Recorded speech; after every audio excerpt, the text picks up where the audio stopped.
Deuteronomy 33:2. The Lord came from Sinai and dawned over them from Seir. He shone forth from Mount Paran. The Lord came from Sinai. Okay, so we know that Prophet Moses got the Ten Commandments on Mount Sinai. Dawned over Seir. Where's Seir? I just read into it. Where is Seir? Seir is the south of Jerusalem, and Jesus was in Jerusalem. And then Mount Paran. Where's Mount Paran? Mount Paran is traditionally identified with the region of the Arabian Peninsula, specifically around Mecca. It's believed to be the area where Ishmael, the son of Abraham, settled. This connection leads to the interpretation that the verse may refer to the emergence of Islam from that region. What? Doesn't make any sense. Like, I actually can't believe this is in the Bible and no one's saying anything. Like, how can people not read this and just be overwhelmed? Yeah, I'm having one of these moments of what I should say and what I want to say. Let's go to Deuteronomy 33, 1 and 2. Here's where else, but this isn't going to be as obvious in translation, where else this occurs. So Deuteronomy 33, I'm going to start with ESV, and here's what it says. I actually did discuss this passage in Unseen Realm in the section about divine counsel presence at the giving of the law. Okay, so here's Deuteronomy 33, verse 1. This is the blessing with which Moses, the man of God, blessed the people of Israel before his death. He said, "The Lord came from Sinai and dawned from Seir upon us. He shone forth from Mount Paran." Let me stop there. Now here we're back in the march from the south passages. And earlier when we talked about the location of Sinai, I said you must account for the march from the south, and it's part of how to locate Sinai, and it's actually significant trouble for the view that Sinai is in Midian. Okay, if you can go back and listen to those episodes, but here we are again. This is one of those passages. The Lord came from Sinai and dawned from Seir upon us. He shone forth from Mount Paran. Here's the next line. He came from the 10,000s of holy ones with flaming fire at his hand, which is really odd. That's ESV. Yes, he loved his people, verse 3. All his holy ones were in his hand. That's also really odd. So they followed in your footsteps, receiving direction from you. Now, if you read Unseen Realm, you will know that there are a number of textual issues in Deuteronomy 33. And I took people to the Septuagint and compared the Masoretic text, the traditional text, with the Septuagint. Because this passage is really behind the New Testament idea, which is stated in 3 or 4 passages about the law being dispensed or delivered through or by angels. Okay? And it's not really clear in ESV because ESV is following the Masoretic text, basically. Septuagint, it gets a little clearer, and I'll turn there in a second. But if I switch versions here and go to the Tanakh, this is the Jewish Publication Society English translation of the same passage, Deuteronomy 33. This is what it says. It translates the Masoretic text a little bit differently than ESV does. This is the blessing with which Moses, the man of God, bade the Israelites farewell before he died. He said, "The Lord came from Sinai. He shone upon them from Seir. He appeared from Mount Paran and approached from Rivavot Kodesh." It transliterates that term. Doesn't translate it, it transliterates it. Lightning flashing at them from his right. Lover indeed of the people, their hallowed something are all in your hand. Again, that's awkward too. They followed in your steps, accepting your pronouncements. Now, the Hebrew text reads, either translated from Ribabot Kodesh or going back to the ESV, where it says, from the 10,000s of holy ones. The Hebrew text actually says, Meribat Kodesh. Meribah, Meribat. Meribat is the construct form, if you've had a little Hebrew, you know that the AH ending of a feminine noun, and geographical nouns are typically feminine. changes to a T when it's linked to a following noun. So Meribah Kadesh is the word Meribah, which is associated with Rephidim in Exodus 17, followed by the place name Kadesh.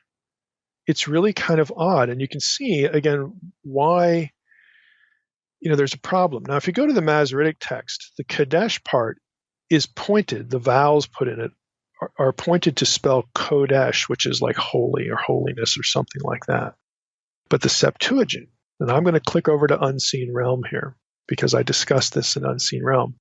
The translator of Unseen Realm didn't take those consonants that way.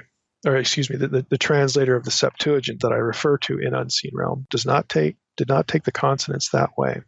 I'm going to click out to Unseen Realm. This is on page 164. That's where it begins. And this is part of the discussion of the law being dispensed by angels and whatnot.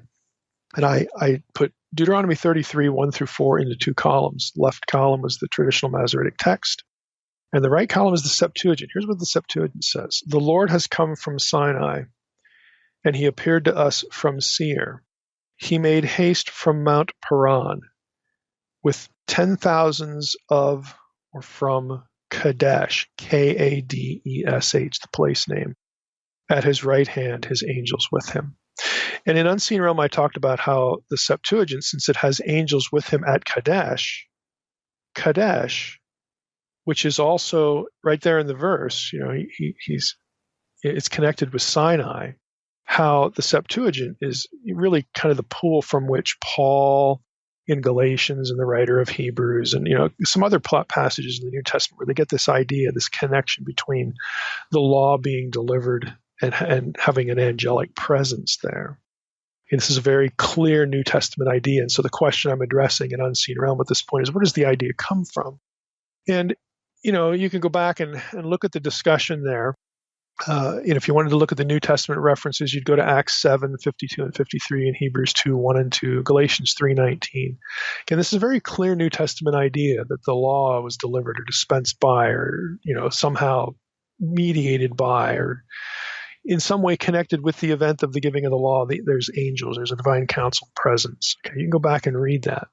But what I want you to notice here is that there were some translations, namely the Septuagint, that took the Hebrew and saw a place name there, Kadesh. And if you looked again at the Hebrew, underlying that, you could see how they could do that with the vowels. You could also see prior to that the word Meribah in construct, to use Hebrew grammar lingo, Meribat Kadesh. So Deuteronomy 33, these first few verses, which are clearly associated with Sinai, this is Yahweh coming from the south. The Lord came from Sinai, dawn from Seir, connects Sinai and Seir and Mount Paran, and now Kadesh. Okay, just hold that in your lap for a little bit, because what we're going to establish here, or at least illustrate, is that Rephidim, which is the passage in the first 7 verses of Exodus that we just read, where this incident with the water of the rock comes from, it is associated geographically. It has proximity to Mount Sinai, which would make sense given Deuteronomy 33, and again with the way the Septuagint translator took the text, and other passages as well. So we have Rephidim and Sinai being part of the same regional context. And if Rephidim is part of that context, and Sinai and Kadesh, well, so are Meribah and Massah. Again, so we've got a number of place names here that are all, again, part of the same regional context. And this is actually going to produce another problem for Mount Sinai being at Midian, because Kadesh is known. The location there is known. And so are Seir and Paran. These places are known, just the area, at least generally. And so we're right back, into that topic that we had discussed, weeks ago about the location of Sinai. And here we have Exodus 17 contributing to the problem. Now, I'm going to go to Anchor Bible Dictionary again, and this is the entry on Massah and Meribah. It has those two places have their own entry.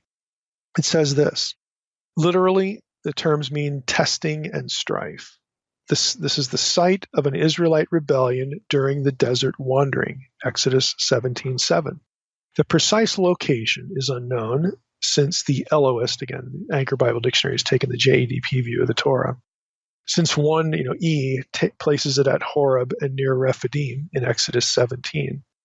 Both of those, again, are equally unknown locations. So Horeb, again, is Sinai. Nobody knows how do you determine exactly where Sinai is. Again, nobody knows that. Rephidim is the same place, same incident. And so Massah and Meribah, again, are part of this whole discussion. Now, they give some cross-references here, and I'm going to read these to you. Numbers 20, verses 13 and 14. Just listen to what these passages say. This is about Edom, okay? Moses sent messengers from Kadesh to the king of Edom. Now, right away, that implies that the two places aren't precisely the same, but they're regionally they're close. There's they're in the same area, same region. We're talking regionally here. Moses sent messengers from Kadesh to the king of Edom. And Edom, of course, is associated with Seir and Mount Paran. And those places are in turn connected with Sinai. All right, Mount Sinai. This is the March from the South tradition. If you haven't listened to those early episodes, you need to. So he sent messengers from Kadesh to the king of Edom. Thus says your brother Israel, you know all the hardship that we have met, how our fathers went down to Egypt, and we lived in Egypt a long time. And the Egyptians dealt harshly with us and our fathers. And when we cried to the Lord, he heard our voice and sent an angel. Isn't that interesting? And brought us out of Egypt. And here we are in Kadesh, a city on the edge of your territory. So again, there's that indication that there's geographical proximity here. Please let us pass through your land, so on and so forth. And of course, then they have a problem. Edom says, no, I'm not going to let you do that. And then there's a conflict there, or at least, it's not a good relationship. Edom refuses. Israel turned away because, again, there's a relationship there. And so God says, okay, But again, it establishes an adversarial relationship between Edom and Israel. But for our purposes here, the point is that we've got some geographical regional connections between these place names. Numbers 27:14. I'm going to go back up to verse 12. The Lord said to Moses, go up into this mountain of Avarim and see the land that I have given to the people of Israel. When you have seen it, you also shall be gathered to your people, as your brother Aaron was. So this is right before Moses dies. Because you rebelled against my word in the wilderness of Zin, when the congregation quarreled, failing to uphold me as holy at the waters before their eyes. These are the waters of Meribah of Kadesh in the wilderness of Zin. Now, you'll notice how similar that language is. Exodus 17, it was the wilderness of Sin. Okay, we have in Hebrew, let me just go back there. Wilderness of Sin by stages. Now, that in Hebrew is spelled differently. What's translated sin there is spelled differently with an S letter, as opposed to here, the wilderness of Zin. That is it's another S letter, but it's a different one. Hebrew has different S's. The first one is Samic. This one is Tzadeh, okay, if you know the Hebrew alphabet. So they're nevertheless kind of close, close in terms of name.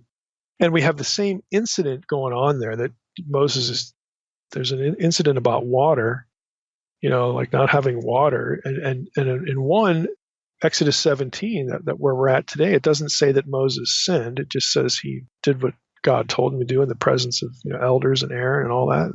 And they went on their way. But at the other one that this refers to, Moses disobeys, has a problem, and then God tells him, look, because of what you did here, you're not going to go into the land of promise. Now, we know these stories, and I don't want to go too far down the rabbit hole of the stories. Are these two traditions conflated into one or separate?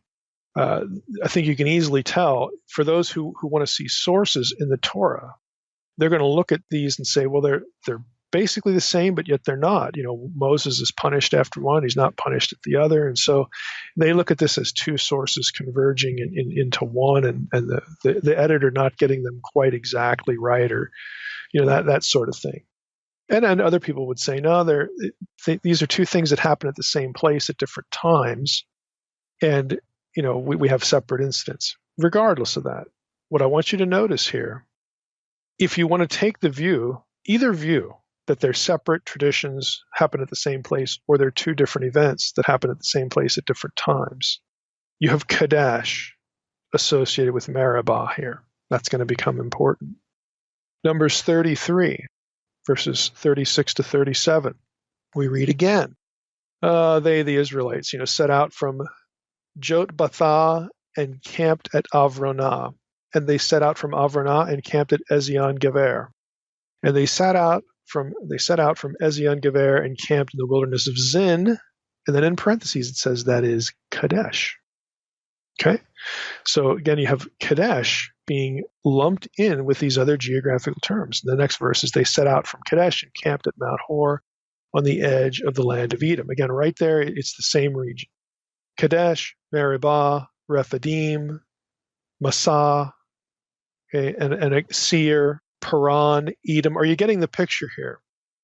Mount Sinai is somewhere in the mix of all these place names. It's somewhere in there. All of these places are regionally associated with each other. They're close by. Okay, there's a geographical matrix going on here that the Israelites are smack dab in this region. And we know where Edom is. We know where this region is. We know where Seir is. We know what that region is. It's kind of some of them are subsets of others. We know about Edom. We know about Seir. We know about Paran. We know some of these places, and the unknowns like Meribah and Massah and Rephidim. Those are the question marks. But we know generally where these things occurred, and therefore we know generally where Sinai should be, and it's not in Midian. That's the point. You can't get Kadesh in Midian. Kadesh is known. So this isn't, on one hand, this doesn't really help locate Sinai with any precision, but it does hurt the Midian view. It makes it just extraordinarily hard with the rest of the March from the South traditions. So here we are again. Back to ABD, Anchor Bible Dictionary. The writer says, well, let's look at Psalm. He actually brings a psalm in here. He quotes Ezekiel in a few places that places Massah and Meribah at Kadesh. Again, we don't need to read all of these things. Psalm, let's see. I'm going to go there, 81 here. See if I can find this. Let's see. I'll go back up to verse 6. Let's go to verse 4. For it is a statute for Israel, a rule for the God of Jacob. He made it a decree in Joseph, and he went out over the land of Egypt. I hear a language I had not known. I relieved your shoulder of the burden. In distress you called, and I delivered you. And these are all references to Joseph going down to Egypt, God delivering Jacob, Israel. Okay. In distress you called, I delivered you. I answered you in the secret place of thunder. I tested you at the waters of Meribah. Okay. Hear, O my people, while I admonish you, O Israel, if you would but listen to me. And again, it's a reference to Meribah in association with the secret place of thunder, okay, which would be the mountain, okay, where God, answered the call, which was the burning bush incident. So again, you've got Meribah and Sinai again in the same region. There's some geographical proximity going on there. In Anchor Bible Dictionary, the writer says, examination of the text referring to Massah and Meribah shows that there was no unified tradition of what constituted the rebellion. So now they're going to go off into the sources and all that stuff. Let's see. Again, without getting lost in the source talk, the question is, could these things be harmonized for us? That's the question for us, or maybe they're different incidents. Again, and you're going to have scholars on that side as well. The test that they were given involved water, obviously. Psalm 81 implies that all Israel was tested by the waters of Meribah. Then he's going to go, Deuteronomy 33, not so much. It looks like, the priesthood was. So they're going back and forth. And again, the question is, well, maybe these things can be reconciled. Maybe they're two different events that happen at the same place. Again, you're going to have scholars take different positions here. Here's a key thought, though. Psalm 95, 8 through 11. And I'm going to click there. specifies that Israel was punished with 40 years of wandering in the desert for the sin of testing Yahweh at Meribah, but no details are supplied. Now let me read that to you. I'm going to go back up to verse 6. "O come, let us worship and bow down." This is Psalm 95, verse 6. "Let us kneel before the Lord our Maker, for he is our God. We are the people of his pasture, the sheep of his hand. Today, if you hear his voice, do not harden your hearts as at Meribah, as on the day at Massah in the wilderness, when your fathers put me to the test and put me to the proof, though they had seen my work. For 40 years I loathed that generation and said, they are a people who go astray in their hearts, and they have not known my ways. Therefore I swore in my wrath, and they shall not enter my rest." Now, that passage, I'm just going to give you my little take here. That passage doesn't specifically say that the 40 years punishment derived from or was caused by what happened at Massah and Meribah. I think the writer of Anchor Bible Dictionary might be reading that into it. But some scholars do make that argument. Okay, where else, if you remember our series in Hebrew, where did I suggest from other Psalms and from other passages, where did I say that when the writer of Hebrews says they're not going to enter into my rest and then references the Old Testament? Anybody remember what incident the writer of Hebrews took us back to that was the catalyst for the wilderness wanderings? That was Numbers 13 and 14. And what was the failure? It was the report of 10 of the spies who went into the land and saw the Anakim, okay, the descendants of the Nephilim there, and they just quit. That happened at Kadesh. Okay, so you could, again, connect that incident with Meribah if you wanted to, because of they're both connected with Kadesh. So we have another passage, in this case Psalm 95, that has some geographical proximity relationship between not only these place names now, but a specific incident that was the catalyst to the 40 years of wandering, and that just so happened to involve the vestiges of the giant clans. Now that is going to be part 2, because Amalek is intimately connected with the giant clan stuff. We're going to get to that next time. So again, I'll telegraph it a little bit more. We're not done with this yet, but what I want you to see is that we've got a convergence, a concatenation of place names that are regionally in relation to each other. Meribah, Massah, Kadesh, Rephidim, Paran, Seir, Edom, and Sinai. The ones that are known are not in Midian. They're just not. They're not on the right-hand side of the right prong of the Red Sea. They're not over there. They are on the other side. They're on the left-hand side near the top. Okay, again, Edom is known. Seir is known. For the 4th or 5th time now, if you have not listened to the March from the South episodes related to the location of Sinai, you just have to do that, because that material typically gets skipped or glossed over, or nobody really kind of realizes like what that means in relation to discussing the location of Sinai. And here we have another one, Rephidim. So again, I just want you again to realize that while we can't determine these things with the kind of precision we'd like to have, you can whittle away. You can whittle away at it. You can get rid of some options, or at least take some options and label them least likely or something like that, or less likely. Now, again, let's go back to the Meribah, Massah, the Rephidim episode here, the incident in the first 7 verses. Again, we now have this associated with the 40-year curse in some way by virtue of Psalm 95. What I'm suggesting is, okay, in some way, again, we've got a couple of incidents at Kadesh / Rephidim / Massah, Meribah. Maybe things happened at the same place at different times. Okay, maybe again, if you prefer the JEDP approach, well, these are different sources that are trying to put the events together. Again, whichever way you want to go. I mean, I don't think that view is called for. Again, and I'm in part because I think there are other weaknesses to the whole JEDP thing. I mean, I'm a little bit colored by that, but there are differences between them, and there can be different events. There's no rule against that. Because now catch this, if these places are regionally, again, close, they're just within a few days of each other, walking around, it is quite conceivable that you could have things happen at the same place or near the same place more than once. I mean, that there's nothing nonsensical about that. That's very possible.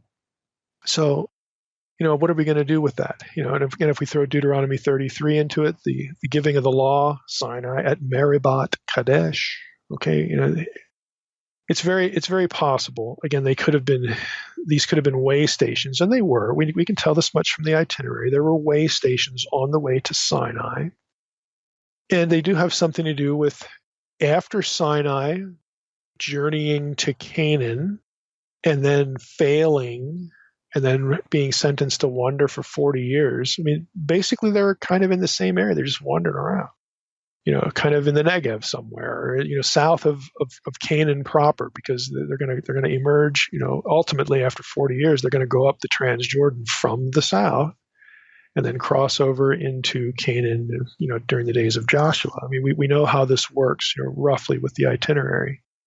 Again, all of this can work, really, except for if you think you're in Midian, then you've got significant problems. And if we throw in the whole, we spent part of an episode on this too, the whole 3 days journey language in the mouth of Moses and Aaron and God himself, okay, in the burning bush incident in Exodus 4, let my people, let my son go out into the wilderness 3 days and offer sacrifice to me. We know where the sacrifice happened. It happens at Sinai, okay? Do we take that literally? I mean, if it's 3 days, then really all of the views of Sinai have a tough time.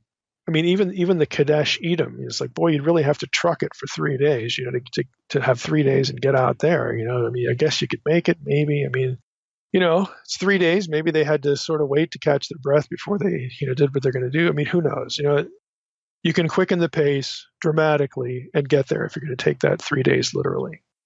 This is why some people will say Sinai is Har Karkom, which is a little bit short of some of these other places. Again, but it's still to the south. But to get to Midian in that amount of time is impossible. It's just not feasible. So you have to sort of take the 3 days as not literal. Then you have to ask yourself, well, why does God and Moses? I mean, this is like 4 or 5 times they say this. What's the point? You have to basically take that part of the itinerary not at face value, and then take other parts at face value. And again, there's no sin there. I mean, that's an interpretive strategy to do that. But I want to point out again that even if you quote unquote solve that problem, you've still got this agglomeration of place names all in the same region, but not Midian. Again, you've got a problem there. So I want to just read a couple of excerpts here from people who have taken this information. These are commentators. I don't want to just say that some people say that we've got different incidents at the same places. That's real. I mean, there are scholars who land there. So I don't want you to get the impression that I'm just saying that because I don't like JEDP. Again, I'm not a traditional Mosaic authorship guy, and I'm not a JEDPer. I'm something else. Okay, something in the middle there. But Expositor's Bible Commentary, this is written by Walter Kaiser. Okay, Kaiser says this. This is his take, commenting about Massah and Meribah, this incident in Rephidim. This incident is not to be confused with a similar episode that comes near the conclusion of Israel's 40 years of journeying in Numbers 20. So this one, Exodus 17, is near the beginning, it's a few months, and then the other one is like 40 years later. Again, there are obvious differences here. The incident is not to be confused again with the one in Numbers 20. In this later account, the glory of the Lord is not present in that one, whereas he is in Exodus 17. And Moses is explicitly instructed that he is not to strike the rock, but only to speak to it. This shows that the only connections between Israel's need and God's supply was the divine word. True, they also named that place the waters of Meribah, Numbers 20:13. But the symmetry and naming may indeed be deliberate to emphasize the purpose in allowing the incidents and in directing that they be recorded as scripture. God's people are prone to grumbling at the first hint of adversity, no matter how abundant and spectacular may be the evidence of his power and presence. Let me just stop there. Basically, Kaiser's saying, look, they complained at both places, so both incidents, so the terminology is still appropriate. Back to Kaiser. Thus, the dual name brought out both the people's testing of God, Massah means to test, and quarreling, Meribah means contention or strife. In less than 6 months, they had witnessed 10 plagues, the pillar of cloud and fire, the opening and shutting of the Red Sea, the miraculous sweetening of the water, the sending of food and meat from heaven. And yet their real question came down to this: is the Lord among us? Like, duh. That's not in Kaiser, that's me. I mean, you have this string of events, and you get to Exodus 17, and then their question is the Lord among us? Like, how clueless can you possibly be? And that was Kaiser. On the Jewish side, Cassuto, let me quote him. He separates the incidents as well. An incident similar to this one, which took place at the outset of the Israelite itinerary, so in the wilderness, is depicted in another part of the Torah, Numbers 20, verses 1 through 11, dealing with the end of the wanderings. From the literary viewpoint, this provides an interesting example of the symmetry that the biblical style is fond of achieving by means of parallelism between the beginning and conclusion of its narrations.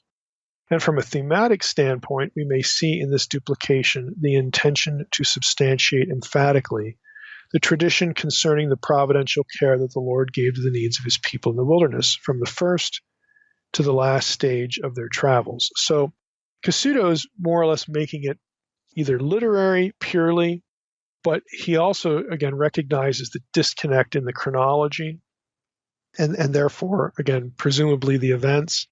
And he's saying, look, these two events are characterized, in very similar ways to create literary symmetry. Again, these are just examples. I just want you to know that, again, there are scholars who disagree on this, and it's really comes down to the authorship debate. But regardless of that, for our purposes, what I want you to get focused on, if you want to rabbit trail on these things, I throw them in sometimes because people are interested in issues like authorship. But for our purposes here, we want to pay attention to where these things in Exodus 17 happen. Again, this concatenation of place names that are associated with Sinai itself, the mountain. I'm going to read what Sarna says here from his Exodus commentary. The Rephidim is the last station on the journey from the Sea of Reeds to Sinai, according to Exodus 19:2 and Numbers 33:14 and 15. So those are the other itineraries.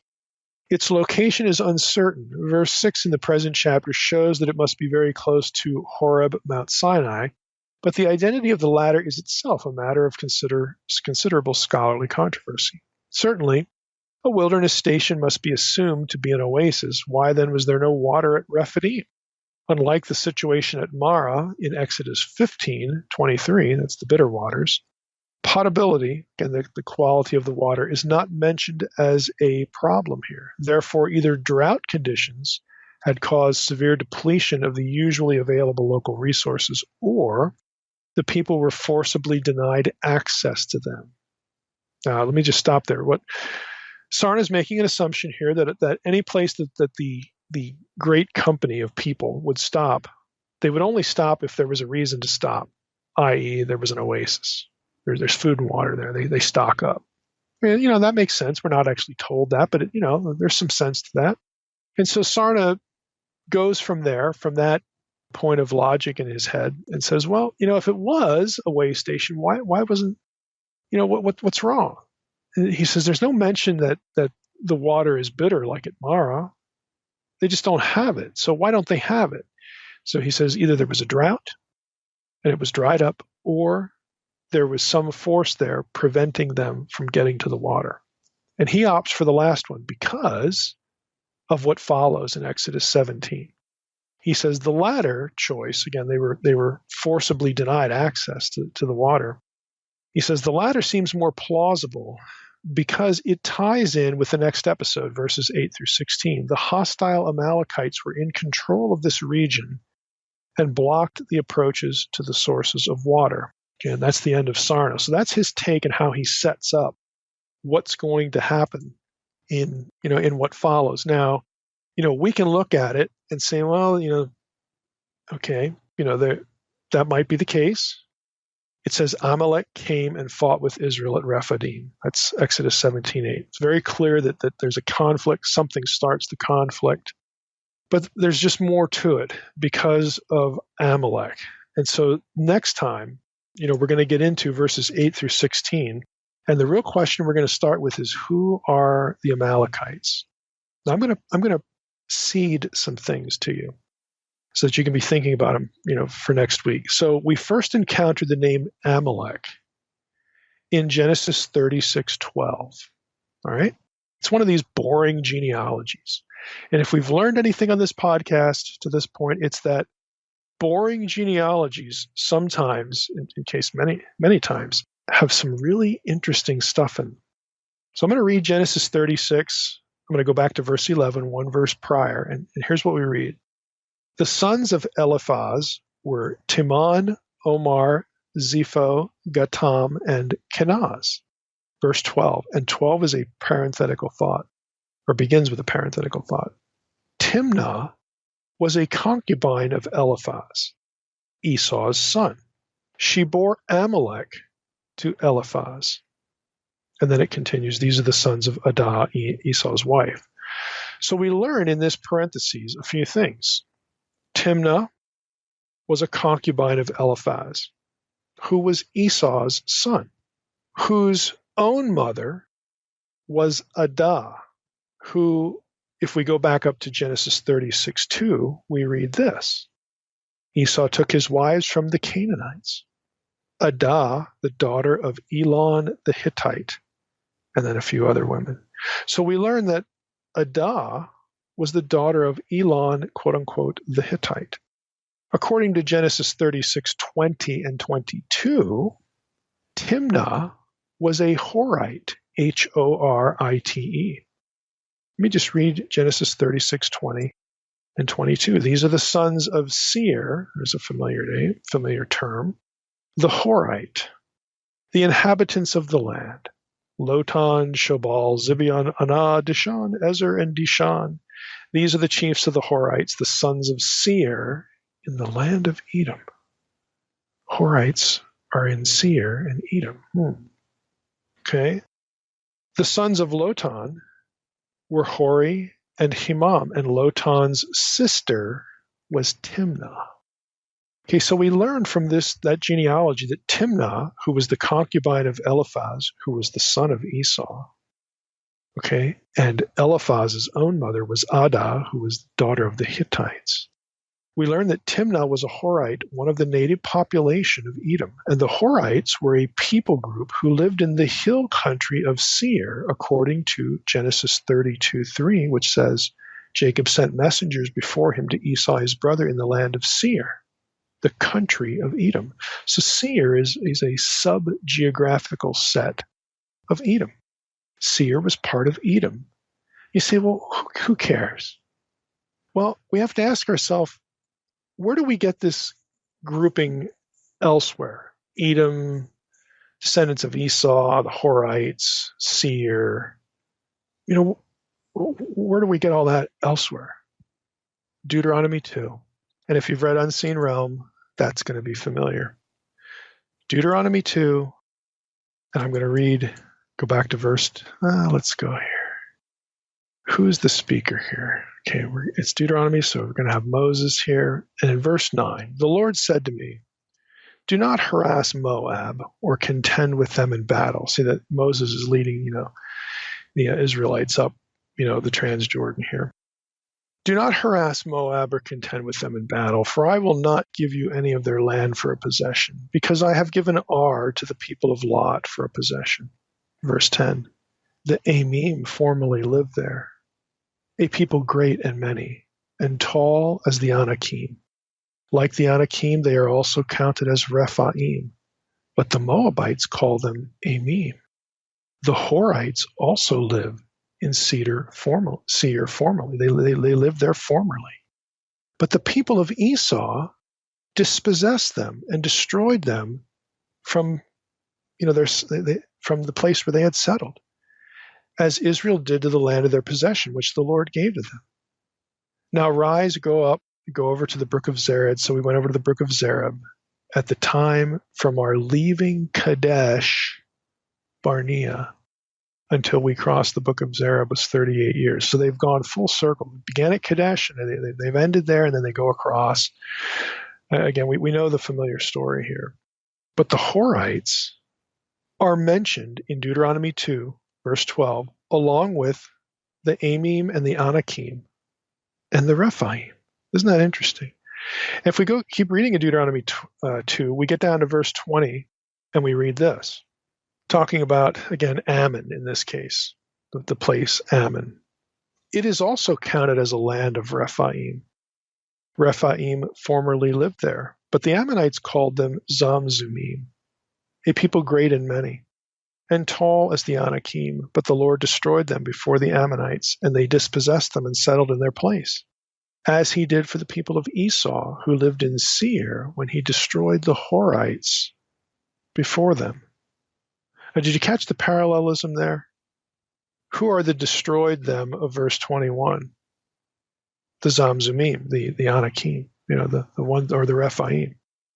And who are the destroyed them in verse 22? It's the Horites. Now, this is consistent with Genesis 14, verse 6. This is, the 5 kings against the 4 kings and all that, the Kedar Laomer, passage, which I do not talk about in Unseen Realm, but we're going to get into next week. In the 14th year, Kedar Laomer and the kings who were with him came and defeated the Rephaim and Ashtaroth Karnaim, and the Zuzim and Ham, the Amim and Shaveh Kiriathaim, and the Horites in their hill country of Seir, as far as El Paran on the border of the wilderness. Then they turned back and came to En Mishpat, that is, Kadesh, and defeated all the country of the Amalekites, and also the Amorites who were dwelling in Hazazon Tamar. And of course, we know from Amos 2, 9, and 10 that the Amorites were tall as cedars. Right? You see the picture emerging here. I mean, we've already gone to Numbers 13. That's, again, the famous Nephilim Anakim passage. Just look at that. I can't help it go to Numbers 13. There's 26 through 23, and especially 28 to 33. It's 26 through 33, and it just there's a lot packed into this. Pay attention here especially to verses 28 and 29. So it says, however, the people who dwell in the land, again, this is the bad report from the spies. The people who dwell in the land are strong, and the cities are fortified and very large. And besides, we saw the descendants of Anak there. And then you get the grocery list. Amalekites dwell in the land of the Negev, the Hittites, the Jebusites, and the Amorites dwell in the hill country, and the Canaanites dwell by the sea along the Jordan. And then you go down to verse 33, we saw the Nephilim, the sons of Anak, who come from the Nephilim, and we seemed to ourselves like grasshoppers, and so we seemed to them. Where does that incident take place? Numbers 13:26.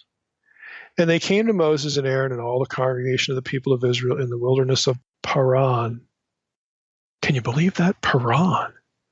Deuteronomy 33, Paran is where Sinai. Paran at Kadesh. Numbers 13:26 actually says that the failure with the giant clans occurs in the wilderness of Paran at Kadesh.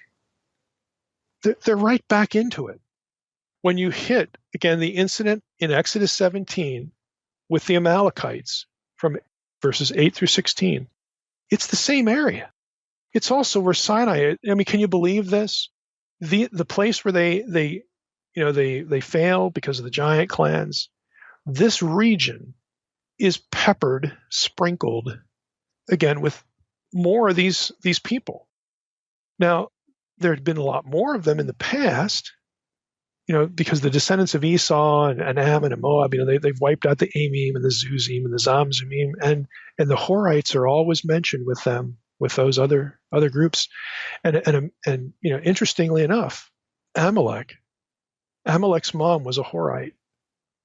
So that's what we got going there. Again, it's cosmic geographical stuff that you wouldn't necessarily pick up on unless you're looking back and looking at some of the genealogies and some of these place names and they, how they sort of conglomerate together. The Amalek incident occurs in the same vicinity as the later failure of Numbers 13 and 14, which is the catalyst of the 40 years wandering.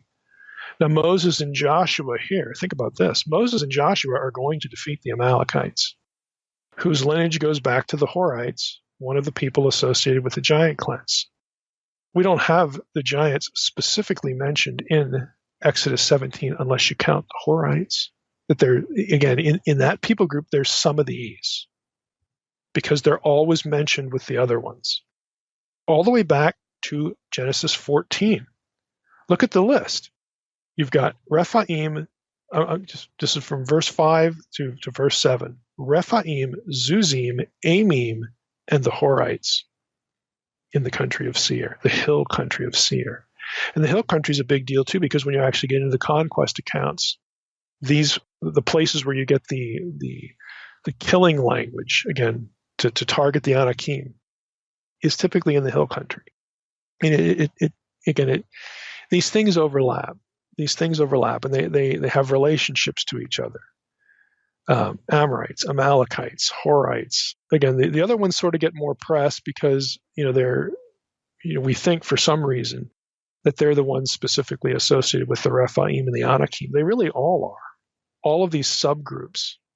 So, it tells you that among these people groups, in these geographical areas, or this wide geographical region, both south of Canaan and then in the Transjordan on the other side, this is where all this action takes place. And we have all of these common associations. And here's the surprise. Sinai is somewhere in the middle of that because of these geographical place names. Again, it's just, I've mentioned it before, you can't get this, you can't get all this stuff. It's not just one or two things that you got to somehow get it over into Midian. You got to get all of this in Midian. And I don't know how you're going to do that. There's more going on than just one or two place names. It's all of this activity and this action, and Kadesh is known. Seir is known. Edom is known. Lots of the other places aren't, but there are some that are. And Sinai is somewhere in the middle of all this stuff. Doesn't that set up the giving of the law, the fact that God is camped out in the middle of this? It just adds another layer to the whole series of confrontations. God essentially going into a place that he's been cleaning house there before Moses and the Israelites ever get there. He's using other descendants of Abraham to do the job. And again, if you've read Unseen Realm, you know that this is ultimately about God's victory over chaos. And the victory over chaos is intimately associated with Babel and Babylon. And not coincidentally, it's not only what happens in Genesis 11 that's connected to Babel, it's also what happens in Genesis 6 that's connected to Babel. Again, it's a matrix of ideas. How many times have I said that? You have a matrix of ideas that are at work, running underneath the surface of these sorts of things. And so where does God put his own place? Right in the middle of that, because he's going to do away with it. He's going to clean house. He's going to establish his beachhead right in the middle of this stuff. That's where he's going to begin his, to make new, to revive, to make alive again his presence on earth. Think Eden. Again, the kickstarting Eden, the phrase I use in Unseen Realm a lot. This is where he decides to do it. This is the beachhead right here. And then he's going to move with the people from Sinai into Canaan. And what was cleaned up in the Sinai region, again, Seir, Edom, Paran, Kadesh, Rephidim, all this, that's just going to move. That's just going to migrate into Canaan proper. And the Israelites are supposed to do the same thing there. Get rid of the vestiges of the Babel chaos. That's what you're here for. And this is where we are going to start, the next installment, the next phase of salvation history, to restore Eden and unify what was lost, what was disinherited at Babel. Wow.